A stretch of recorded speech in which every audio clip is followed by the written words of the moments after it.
Good evening and welcome back to Twin State Sports. I'm Zach Seminar. As the 2018 baseball season swiftly approaches, a pair of Mississippi State juniors have been named preseason All-Americans by Perfect Game. State's Friday night pitcher Connor Pilkington was named a preseason second-team All-American, while outfielder Jake Mangum hauled in third-team recognition. During his sophomore season, Pilkington posted a .308 earned run average and a team-high 17 starts while winning 8 games.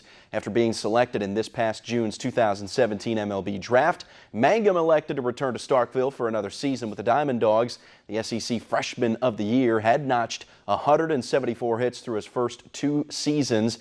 Trails only Rafi Palmeiro for the most hits by a player through his first 2 years at MSU. Ole Miss sophomore Ryan Rollison was also honored by Perfect Game on Tuesday, landing All-American status.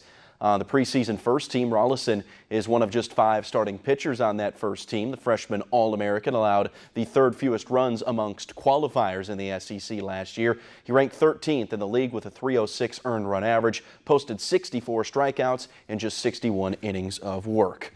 Rebel Olympian and star thrower for the Ole Miss track and field team, Raven Saunders, has been named the Bowerman 2018 Women's Preseason Watch List. Saunders, who enters her final year at Ole Miss, is one of the top throwers in the history of the sport.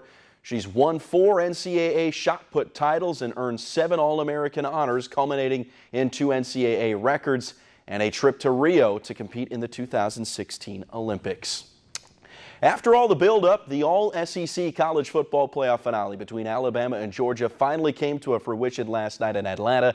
Alabama was looking for its 5th national title in 9 years, while Georgia was hoping to claim their first since 1980. And boy, we had a ball game between 2 of the best coaches, 2 of the best teams in the nation.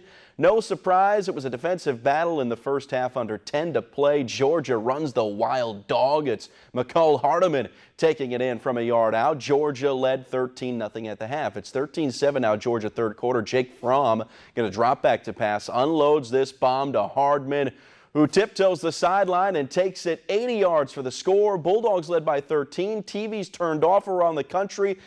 Many thought the game was over. That's not the case.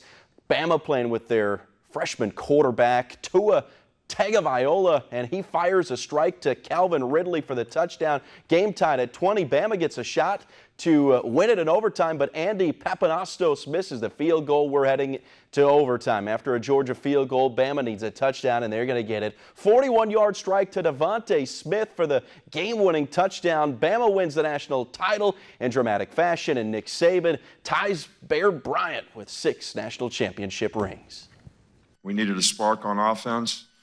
Tua certainly gave us that and did a really good job.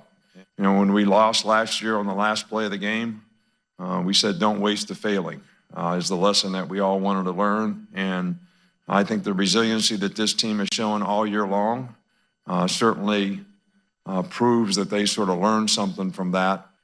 I mean, I don't know how Coach Saban found me all the way in Hawaii from Alabama, you know, so I just thank God he found me, and, you know, we're here right now. You know, I can't say enough about the remarkable senior class. These 2 young men sitting next to me, they meant more to Georgia than yards. A lot of heart and soul, a lot of fire, but in overtime we didn't finish when we had to, and Alabama did. Tua Tagovailoa said, "How did Nick Saban find me in Hawaii?" Well, because Nick Saban is the best coach in America and the best recruiter. That's how he found him. That is true. You can't doubt him. That's for sure. Yeah.